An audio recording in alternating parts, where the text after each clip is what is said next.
ouvintes! Olá, ouvintes! Aqui é o Debor e comigo está o DM Rafael. Vamos para uma nova edição do Escudo do Mestre, o seu podcast de dicas, conselhos de RPG e afins. Pois é, nós estamos fazendo essa pauta aqui extra, né?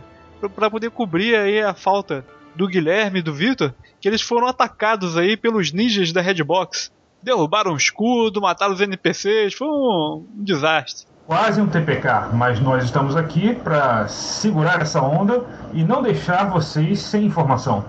Mas antes vamos para as notícias do mundo do RPG e afins. E aí, Dibo, eu ouvi dizer que você comprou um novo jogo? O RPG novo da Marvel. Eu comprei em PDF primeiro, mas estou esperando liberar na Amazon para decidir se eu compro o livro físico ou não. Ah, que legal, que legal. E o PDF, quanto é que custou? Você comprou direto na editora? Qual é a editora dele? É a Margaret Weis, que fez os outros RPGs de Smallville, por exemplo, Battlestar Galactica e alguns outros. Eles usam o sistema Cortex, né? Mas eu não comprei da Margaret Weis, não. Eu comprei do Drive-Thru RPG. Custou uma bagatela, $12. $12? Ah, tem que estar barato para um PDF. O pessoal costuma cobrar pelo menos uns 20 quando faz a compra separada. Mas esse é o preço do livro físico também. Eles estão fazendo uma estratégia de publicação diferente, que é cobrar barato pelo livro básico e encher de suplemento. E eu acho que os ninjas aqui da Redbox estão atacando nosso áudio também, hein? Ah, normal. Mas não se preocupa não, que a gente vai matando um por um, até chegar no final do programa, tá tudo certo. Não é como se a gente fosse perder qualidade. Qualquer coisa a gente leva eles pra Cúpula do Trovão. Só mais tarde. Só mais tarde. Mas eu senti falta de uma coisa nesse Marvel RPG. Eu senti falta justamente daqueles a que nós vamos nos referir no episódio de hoje. Eu achei uma grande injustiça. Inclusive as pessoas estão reclamando muito nos fóruns aí pela ausência desse pessoal. Pois é, porque eles são um dos tipos de personagens mais icônicos do RPG. E estiveram presentes em quase todas as edições de jogos. De quem nós estamos falando? Dos Gungans, obviamente.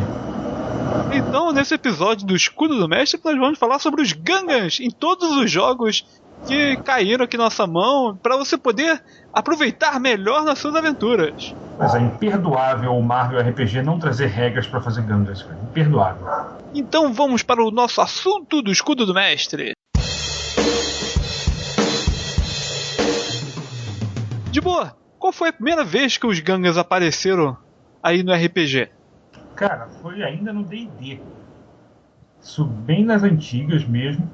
Eu me lembro quando a gente comprou a caixa vermelha lá da Sociedade Tipográfica, estavam lá como uma das raças de semi-humanos, né, disponíveis para jogar. Eu lembro que algumas pessoas reclamaram desse tratamento, né? Pô, mas o Gungan vai chamar de semi-humano, como se ele fosse um monstro, alguma coisa assim, né? Mas depois as pessoas acabaram se acostumando. E o legal é que era naquela época que não tinha raça, né? Era tudo classe, então você jogava com a classe Gungan. Exatamente. Eles eram muito bons com espada e magia. É verdade que eles tinham uma tabela de XP um pouco mais cara.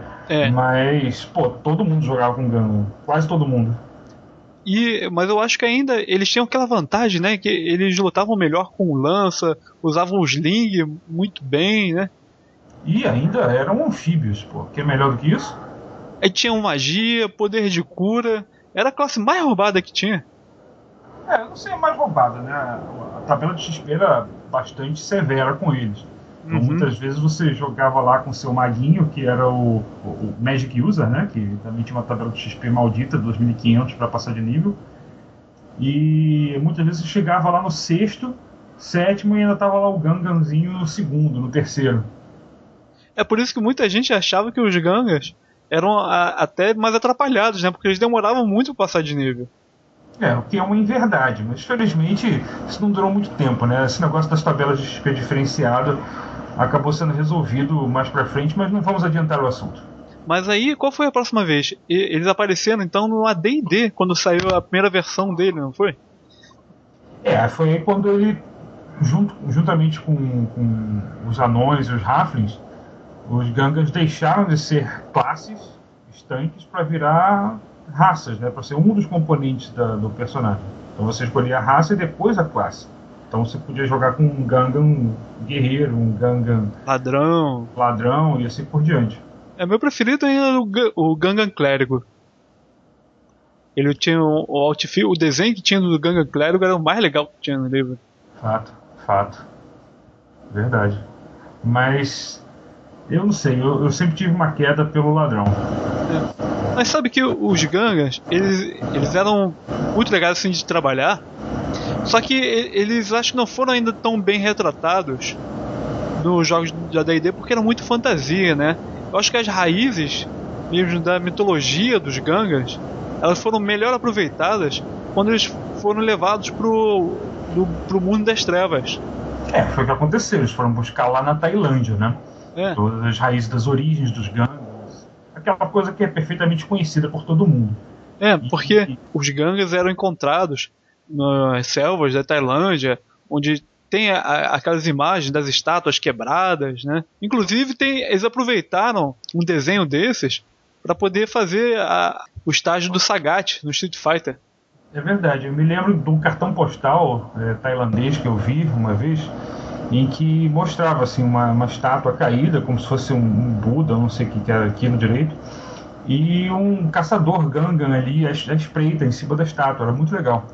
Falar nisso, também tinha um Gungan. Não sei se era posado ou não, né? O legal também é que o Street Fighter foi um dos primeiros jogos a colocar os Gungans também, né? Mas você tocou num ponto interessante, né? O mundo das trevas já trazia Gungan pra gente fazer. Só que eles tentavam... Ih, acho que os ninjas estão atacando forte, hein? Não, deixa quieto, vai resolver. Pera aí. Melhorou agora? Melhorou. Tem certeza? Opa! Peraí. Tá. Não, eu tava dizendo o seguinte, que no mundo das trevas eles colocaram os Gungans meio como se fosse um tipo, né, de licantropo também. Isso desagradou algumas pessoas, aqueles puristas, né, do AD&D. Mas você sabe como é que é isso. O pessoal do mundo das trevas não se dava muito bem com o pessoal do AD&D e vice-versa. Mas sabe que eu gostei dessa adaptação? Porque pela primeira vez a gente teve a chance assim de explorar mais profundamente a questão assim do drama do Gungan, né? Porque o storyteller ele pegava muito pro prelúdio do personagem, a construção dele. Então você podia explorar muito mais a natureza, o comportamento dele. Isso é verdade, mas eu não sei. Permita-me discordar de uma coisa. Eu acho que ele ficou... Claro, pode falar. Então, na White Wolf, eu acho até que eles acertaram a mão, mas acertaram a mão depois, quando justamente apareceu o Street Fighter. Você fica aí, eu sei que você é um defensor do mundo das trevas básico, mas no Street Fighter eles apareceram como eles realmente são. Então eu acho que finalmente fizeram justiça depois de muito tempo. Tá certo que no mundo das trevas eles estavam como licantropos Gungans, né? Então você podia ir do Gungan de olho esbugalhado e magrinho para até a forma Nas, que ele é mais gordão, mais poderosa também, né? Ele tem aquela habilidade dele de baba. Pô, cara, que dava dando a gravada, não tem horror.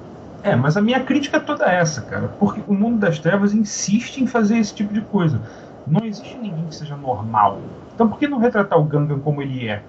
Sabe? Por que ficar colocando essas diferenças que na verdade são étnicas, né? Como se fossem superpoderes, ou dano agravado disso, daquilo. É uma besteira. Então eu acho que no final das contas o Street Fighter foi quem acertou, porque ele admite de uma vez por todas que sim, ali é tudo fantasia, ali é tudo maior do que a realidade, maior do que a vida. E dentro desse escopo você pode fazer um Gungan que seja um guerreiro mundial. E aí não vai ficar tão estranho, tão diferente como ficou no Mundo das Trevas. Eu sei que você gosta e tal, tudo, mas vai ser muito... eu não sei. Eu acho que no Mundo das Trevas ele ainda ficava melhor. Ele tinha mais a ver, né? Porque você podia colocar Gungans contra vampiros, sabe? Eles, sabe, eles estão mais conectados. Você fala disso porque tinha aquele lance espiritual deles também, né? Com o mundo das águas e tudo. Isso, exatamente. Tinha os Caernes, né? Que eram submarinos. E eles podiam consagrar o lugar. Bom, nada que você não pudesse fazer com o Street Fighter, por exemplo, né? Ganhar mais uns pontos de Chi se você tivesse uma arena aquática. Uhum. Mas era um pouco mais complicado, né? Porque você tinha que começar a fazer os jogos. Quer dizer, tirando a fase do Jar Jar, onde é que tinha uma outra arena aquática, né? Bom, mas aí é uma questão de combinar com o mestre essa sua campanha. É verdade, levasse mestre. Se pra você tá colocando os gangues no seu jogo de Street Fighter, você tem que colocar alguns combates que são debaixo d'água, né? Nem que seja de repente uma coisa, sei lá, nos bueiros, no rio subterrâneo, uma coisa assim, né? Fato. Aliás, você acaba de me dar uma ideia. Você Ó, ó. então, poderia fazer isso, poderia colocar combate debaixo d'água e tal, porém ter alguma complicação adicional. Aham. Por exemplo, a água pode ser venenosa, ou podem ter espíritos outros que desconfiam dos gangas que guardam aquela área, aquele caerne, alguma coisa assim, ou se for simplesmente um Street Fighter, você pode ter elementais da água ali que você precisa lutar e conquistar antes de clamar aquela arena para ser sua.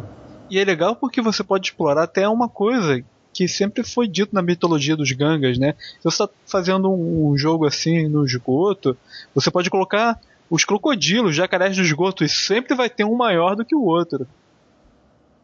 Você pode até mesmo colocar aquela criatura dos mitos gangas, né? O Gooberfish. Aham, é verdade. Tá aí, você me convenceu. De repente ele até fica legal no Street Fighter. Mas eu ainda acho que ele ainda fica melhor trabalhando com o horror pessoal do Ganga.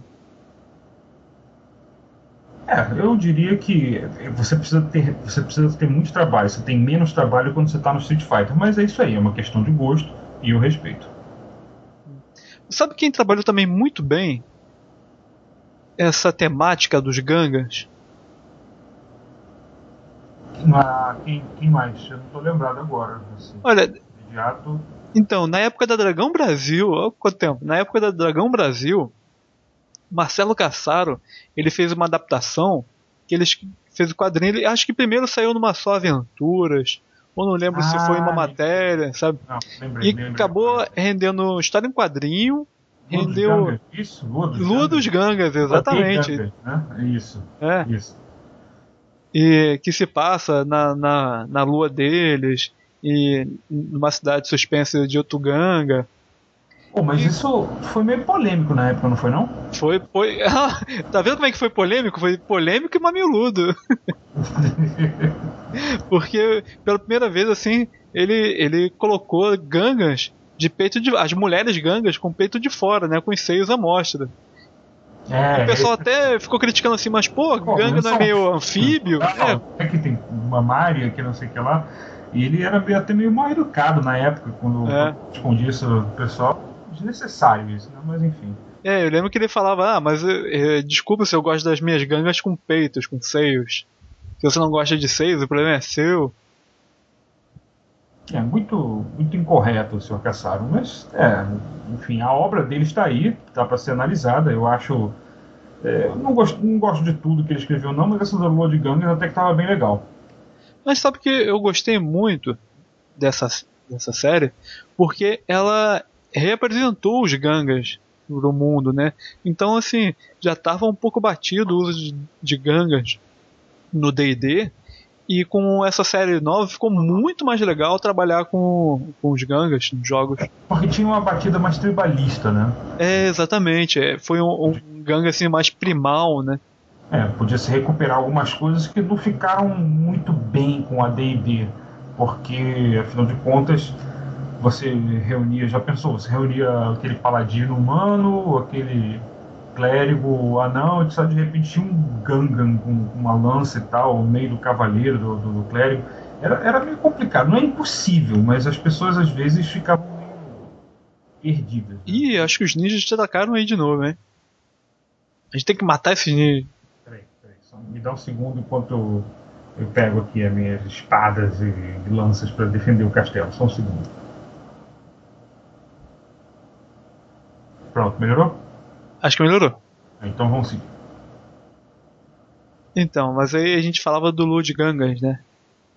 E eu vou te falar, hein, até que a ganga da capa da HQ era até bem jeitosinha, hein? Seu conceito de jeitosinha me. Mas ela era bem malhada, né? Tinha um peitão assim pra fora. Foi bonito. Pra um Gungan, talvez. Foi polêmico. Se é que ele gosta de mamares assim, se não reconhece isso como uma aberração, né? Mas tudo bem. A gente. Ouvintes, nós vamos tentar separar aqui umas imagens, né, dessas obras que a gente está mencionando. Depois vocês acessem a show notes, que tá tudo lá para vocês poderem ver. Porque às vezes a gente falando assim, eu não lembro, ou teve gente que não conheceu. Aí, afinal de contas, pois é, né? E tinha gente que não tinha nem nascido ainda, né? É difícil de encontrar hoje em dia. E quem não acompanhou as discussões das sessões de cartas da Dragão Brasil não tem nem ideia da polêmica que muito mamilo. Olha. Bom, e onde mais você acha que é legal quando a gente trabalha com os Gungans? Bom, você falou aí do Lord Gungans, isso me lembrou de uma outra coisa, né? Que o trabalho do Marcelo Cassar é muito inspirado em animes. É verdade, ó. E aí você tem aquele anime seminal, né? Que mostrou como é que gangues, né, de gangues selvagens agiam e tudo e tal, que é o Akira. É um negócio fenomenal. Qualquer um que queira jogar com Gungan precisa ler Akira. Cara, olha, eu não digo nem HQ. A HQ é muito legal, mas na animação do Akira, os Gangas ficaram, cara, perfeitos. Eles passando com as motos, o vento batendo assim, e as orelhas deles, sabe, indo no vento. Pô, você sente o peso delas, elas têm uma textura incrível, cara. Mas aquela animação foi feita com muita qualidade mesmo. É uma pena que só teve um volume, né? E você ouviu dizer que Akira agora vai ser um filme? É verdade, mas queriam chamar o Keanu Reeves para ser o Gungan principal e acho que ele não topou. Ele tem uma coisa, assim, uma ética pessoal que eu considero muito interessante. Ele não gosta de interpretar personagens de uma etnia sendo ele de outra. Então, acho que ele tem razão, não tá certo. Mas se bem que o Keanu Reeves ele pertence a metade das etnias do planeta, né? Mas assim, não adianta, ele é muito parecido com a parte humana dele, entendeu? Ninguém diz que ele tem sangue Gungan. Então acho que deveriam chamar um Gungan para fazer o papel do Gungan principal. Eu ouvi dizer que o protagonista do Akira deve ser aquele ator do Tron. E que é a namorada dele. Você lembra qual é a namorada do Kaneda, que é o Akira que é o Kaneda? É o Kaneda e o Akira é o Akira. Exatamente. Qual é a dúvida? Então, a namorada dele, que eu não lembro o nome, eu acho que vai ser a Kristen Stewart do Crepúsculo. E pra interpretar o líder da gangue Ganga, estavam considerando um ator chamado Ahmed Best. Eu não sei. É um comediante, não é isso? Uma coisa assim. Ahmed Best. Ele dublou o jogo, sabe? Ele já fez o manto no Marvel Ultimate Alliance. Ele também já participou de algumas séries. Papéis assim um pouco menores, né? Mas ele tem um jeito de andar muito próprio, assim, que eu acho que ia ficar bem legal, assim, pra representar lá o líder do... Eu não sei, quer dizer, ele é um bom ator e tudo, e eu gosto muito do trabalho vocal dele. De fato, a voz dele parece com a voz de um Gungan. O jeito de falar, né? Acho que ele nem ia precisar interpretar muito. Ele imita muito bem. Mas, sei lá, tudo depende. Se nenhum grupo de Gungan já começou a fazer pressão, né, pra eles escalarem atores Gungan de verdade. Mas eu acho que ele ia ficar muito bom. Sei lá, você viu o que aconteceu em Avatar, né? Acho que o M. Night Shyamalan mereceu todas as críticas que recebeu por causa disso. Onde já se viu? Você tá falando da animação do Avatar. Da animação. Não, eu tava pensando que você tá falando da adaptação do James Cameron. Ele fez lá. Esse nem fala, cara. Esse eu nem considero. Mas, cara, eu acho que ficou legal esse negócio do híbrido, do humano com ganga, né? E o cara se apaixonando pela ganga lá do planeta. Só pra ele descer lá na cidade submarina, não é como se humanos não pudessem usar trajes pra fazer isso. É, mas é que tá. Isso foi parte assim do problema, né? Porque quando lá no final, na luta final, eles vão quebrando a armadura do sargentão, né? Dos humanos. Aí começa a pressão a arrebentar, ele vai se sufocar e ele fica um tempão se sufocando e continua lutando. Pô, aquele cara, era o Coronel Quart, né? Quaritch, alguma coisa assim. Ele depois fez o vilão no Conan, né? E ele tinha um ajudante Gungan. Você vê como essas coisas são conectadas. Ele fez o quê? Esse ator que fez o Coronel Quaritch, ele fez depois o filme novo do Conan o Bárbaro. E o vilão dele, naquele filme, tinha um ajudante Gungan. Nossa, cara, eu não cheguei a ver. Eu não vi. Pô, e ficou legal? Assim, porque falaram que o filme do Conan foi muito ruim, né? Mais ou menos. Mais ou menos. O problema é que essa tendência a Hollywood, né? De ter que fazer um escolhido para salvar o mundo e tal. Mas eles acertaram a mão no ajudante Gungan. Ele não estava lá para ser apenas um alívio cômico. Ele tinha um papel fundamental na trama. Tipo, ajudar o Conan, assim, etc. Ele não era exatamente totalmente bonzinho, nem totalmente malzinho. Ele tinha uns tons de cinza. Eu acho que é muito legal quando se trabalha assim com tons de cinza, sabe? Que nem aquele outro jogo que a gente vai falar daqui a pouco, mas porque eu acho que aí você consegue pegar bem a psicologia dos Gungans, mostrando dessa forma. Eu acho que foi o personagem mais verdadeiro naquele filme. De outra forma, é até meio descartável. Legal, hein? Depois eu vou procurar. Fica a recomendação aí, ouvintes. legal. Então, Bárbaro, preste atenção no ajudante Gungan. Bom, mas aí a gente falou de filmes e jogo. Tem um jogo que eles trataram muito bem os Gungans, né? Que foi quando a gente começa a entrar com os Gungans no espaço. Que até agora a gente não tinha visto, né? Esses joguinhos de ficção científica que tem saído agora tem tratado do assunto talvez até melhor do que D&D, melhor do que Street Fighter, melhor do que qualquer um outro que tenha vindo antes. Pois é. Eu acho que os Gungans eles ficaram muito bem no espaço, sabe? Eles têm um lugar muito bom para se trabalhar em jogos espaciais, ficção científica, né? Com esses poderes místicos. Eu acho que o melhor que eles ficaram retratados até agora, assim, nos jogos, pelo menos, jogos eletrônicos, games, foi no Mass Effect. Nossa, cara, não, o Paulo Antunes, né, do God Mode, ele fica o tempo todo enchendo o saco, dizendo que a gente tem que fazer um RPG baseado em Mass Effect. Eu já tinha até comprado. Pois é, eu também tava nessa. Mas eu só consegui arrumar a oportunidade para jogar agora. Cara, assim, é sensacional. E os Gungans fazem a galáxia girar praticamente. Não, é impressionante, porque eles são uma das raças mais importantes do Conselho, né? São uma das 3 raças do Conselho, né, no começo do jogo. Oi, e os ninjas aí de novo? Não, são os ninjas anti-spoiler. Mas isso é spoiler, cara. Isso aí. O jogo já sabe. Tô dizendo que os Gungans são uma das 3 raças do Conselho Galáctico. Né, que governam. São os Gungans, os Asari e os Salarians. E é legal que logo no início um personagem de Gungan entra pro grupo, né? Que você pode escolher ele para ser jogador. Um dos meus favoritos. Ele é da CISEC, o Gangaros. O Gangaros, é um cara todo. Ele tem vários problemas, assim, a personalidade dele no Mass Effect 2 vai sendo mais desenvolvida. Ele tem uma série de problemas assim de identidade, de se afirmar como. Mas também que acabou com aquela ameaça, ele foi excluído da cidade, ele teve que sair buscando a vingança. E também teve a questão, né, lá de dever a vida, ele ficou devendo a vida também pro comandante Shepard. Então ele é obrigado a acompanhar ele, né, no jogo. Ele meio que se obriga, né? Ele tem uma dívida pessoal com o Shepard. Isso, é dívida de vida que eles chamam, né? Ele considera quase como se fosse um mentor também.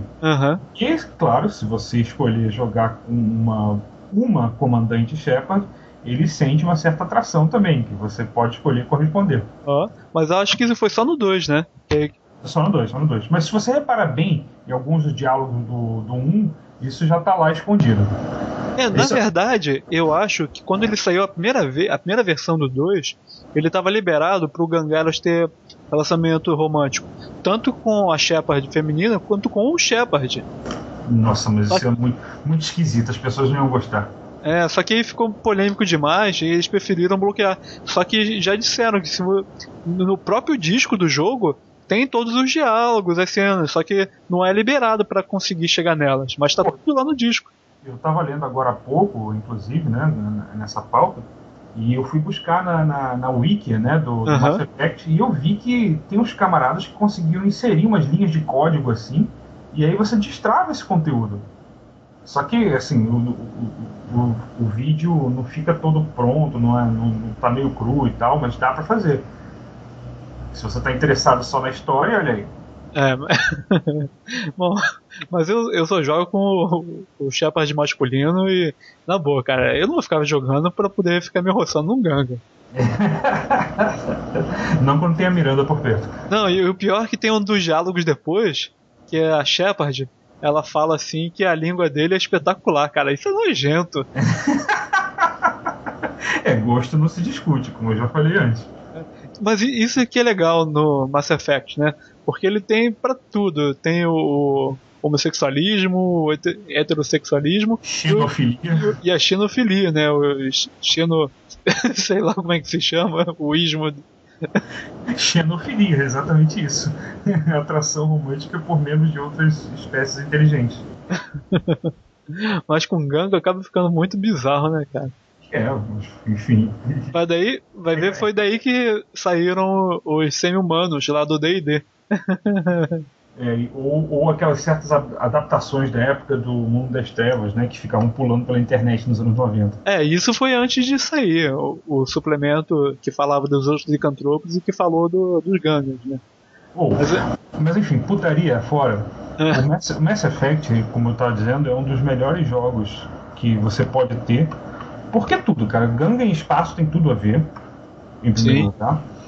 É um universo altamente cinzento, né? Quando as morais não são absolutas. Então, às vezes você tem que fazer escolhas éticas que são muito complexas. Você pode ficar um tempão para decidir se, né? Você do lado de fora, né? Do videogame fica pensando, porra, mas que agora? Verdade. Sacrifico aquele, sacrifico o outro. Não, o que eu faço?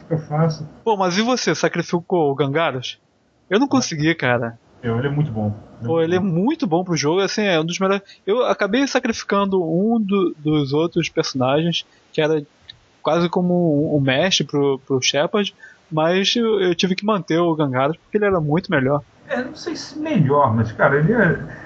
Assim, porque ele tem muitas falhas, oportunidade, né? Exatamente. Falhas, então é legal você ver a história do cara se desenrolar. Eu não gosto do outro. O outro era muito bom, mas ele era todo muito certinho.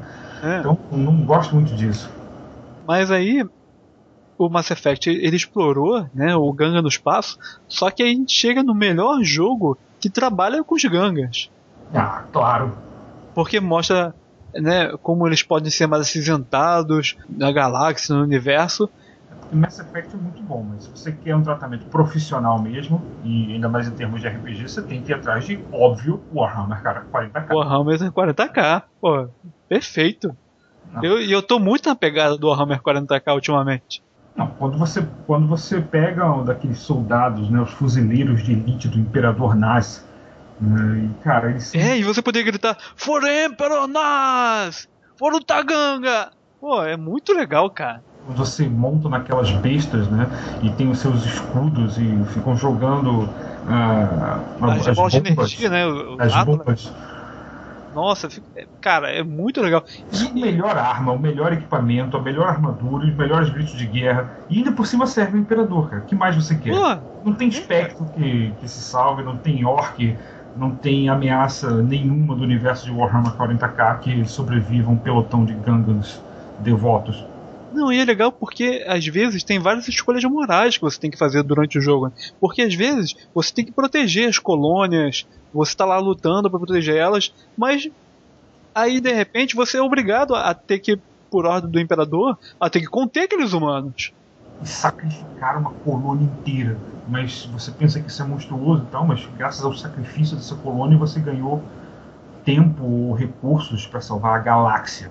E o Imperador Nais, você sabe, ele tem que consumir mais de 1000 corpos humanos por dia para poder se manter. Então você tem a obrigação de defender o Império e conseguir mais gente para poder continuar. Aí você pensa, é uma coisa errada? Talvez, né? Mas sem ele, todos os inimigos iriam dominar o universo.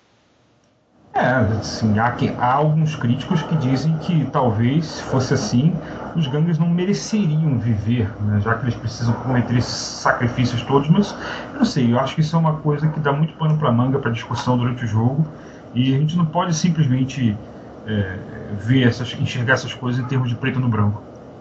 Então, ouvinte, deixa suas opiniões aí nos comentários. Fala como é que você acha que essa interpretação, né, do lado obscuro dos Gungans, dessa zona cinza, de ter que matar. Comenta aí como é que foram nos seus jogos, se você como é que você trabalhou com eles no Warhammer 40k. Especialmente no Warhammer 40k. Mas se quiser comentar do Mass Effect também, seja bem-vindo. Exatamente. Conte suas aventuras dos Gungans, por exemplo, no Mundo das Trevas, ou no Street Fighter, ou até no D&D. Vai lá, aparece, comenta. Eu ainda acho que do Mundo das Trevas é o melhor, hein? Mas depois a gente testa aí com o Street Fighter. Tá ok, fato, combinado. Bom, então a gente chegou na melhor hora aqui do Escudo do Mestre. Esse foi rapidinho, mas foi intenso. Então, vamos lá. Você está preparado, Demi Rafael? Estou de boa, onde só 2 homens entram, um homem sai. Estamos entrando na Cúpula do Trovão. A Cúpula do Trovão. A Cúpula do Trovão.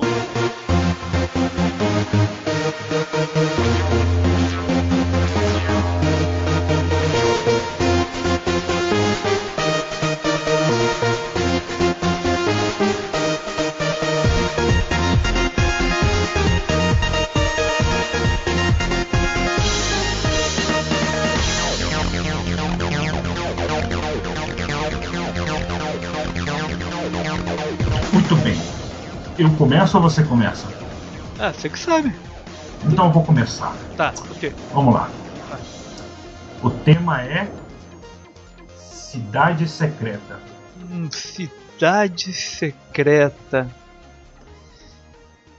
Cidade Secreta. Eu acho que eu vou pensar alguma coisa assim, já que a gente já estava falando de Warhammer 40k, né? Vou tentar pensar em alguma coisa que você possa usar nesse tipo de universo, mas também dá para adaptar para Mass Effect. Eu não sei no cenário mais moderno, no cenário atual moderno, né? Não no futurista. Mas para Cidade Secreta, eu acho que a gente podia fazer o seguinte: os personagens, eles estão fugindo do ataque de uma armada. Tá? Então eles acabam encontrando um NPC Gungan. Sei lá, pode ser pode ser o plot já para encontrar, pode ser um outro jogador, mas eu acho que é melhor se for um NPC. Mas eles esbarram nesse personagem e de repente até, salva a vida dele, o gancho, salva a vida deles para ficar com um débito de vida e eles vão ter que ficar com o NPC a tiracolo. Quando vai ter uma invasão no planeta onde eles estão, ou na cidade, dependendo do jogo, né, se for D&D. Só que as forças do planeta ou da cidade, elas não são suficientes para poder rechaçar a ameaça aí da invasão. Então o que eles vão ter que fazer? Vão ter que pegar esse NPC Gungan para convencer ele até levar para cidade secreta dos Gungans e conseguir fazer um acordo para os Gungans se unirem com o povo humano para poder lidar contra essa ameaça. E você já tem intriga política. Você explora a cidade submarina Gungan, né? Que legal, hein? E tem a chance de ter aí uns desentendimentos. Perfeito. Perfeito, parabéns. Obrigado. Foi um pouco difícil, gostei da ideia. Eu acho que eu vou usar em um jogo meu, hein? Então. Beleza, manda aí alguma coisa então pra eu pensar. Então, nessa pegada aí, né? Que eu tava falando, invasão. Então faz alguma coisa com o tema de criação de exército. Criação de exército. Tá, peraí, vamos pensar. De repente. Não, pensei no negócio aqui, mas já não vai dar tão certo. Você falou de botar um NPC Gungan. Eu acho que ficaria legal com o NPC Gungan também, mas não, vamos mudar isso. Vamos mudar isso. Vamos destrinchar aqui de repente. Vamos lá. Então você tem um NPC, que é mais ou menos o patrono do grupo. Uhum. E ele é uma espécie de político, um embaixador, um nobre, uma coisa assim. Aí você tem um Gungan no grupo, pode ser o grupo todo, pode ser apenas um, não importa, né? Tem que ter pelo menos um. E aí vai ter uma votação importante, de qual esse patrono vai participar, a respeito da criação de um exército. Só que quem está propondo a criação desse exército é um político corrupto, que quer concentrar forças na mão dele e, tipo, o objetivo final dele é decretar uma espécie de regime de exceção, de estado de exceção, e aí ele vai usar esse exército. Complexo, hein? Então, são muitas camadas. Você vai usar esse exército aí para atingir essa dominação completa, mas primeiro ele tem que tirar as travas democráticas do caminho. E aí o que acontece? Vai ter alguma ameaça que precisa de um exército para resolver. Um exército vai estar oculto, né? Ninguém vai saber. Aí o grupo começa a investigar a origem desse exército. Deixa eu ver. E o gancho vem aqui, olha só. Pensei nisso agora. O patrono dos personagens de alguma forma vai estar incapacitado, não vai estar presente na hora da votação, mas o Gungan vai. Mas aí o Gungan é o jogador? Não, tem que ser um jogador. Maneiro, legal, hein? Ele que vai decidir, afinal de contas. Depois disso, devem ser várias aventuras, né? E aí chega nesse clímax da aventura, no clímax político, né? E ele, o jogador Gungan, depois de tudo que ele viu, da ameaça que está vindo e tal, do exército oculto, ele que vai ter que decidir se aprova ou não. Ele vai ser um voto de desempate. Ou seja, se ele não aprovar, os outros personagens vão morrer. E se ele aprovar, ele pode estar criando um grande problema para o mundo depois. Legal, hein? Gostei, porque você trabalha bem essa área assim dos tons de cinza com os Gungas. Legal, hein? E o mais interessante é que a gente ainda pode unir lá com a minha outra ideia, que você faz com que a ameaça, né, da cidade para que precisou para defender e que precisou da ajuda da cidade secreta, pode ser a mesma ameaça que depois vai levar para a criação aí do exército. Legal, hein? Se o pessoal não gostar, assim, se não se incomodar de ficar um tema assim, de repetir mais ou menos o tema, né, de ameaça, exército ou coisa, mas enfim, jogadores de RPG curtem essas coisas de militaria, então acho que não vai ter problema nenhum. Ok, pessoal, a pauta foi improvisada, né? A gente estava aqui salvando o Vitor e o Guilherme do ataque dos ninjas, ou pelo menos segurando forte enquanto eles se salvam. O importante é que nenhum ninja escapou da cúpula do trovão. É verdade, ouvintes. Os ninjas foram todos varridos daqui, varridos completamente para longe. E é por isso que agora nós vamos encerrar este episódio do Escudo do Mestre.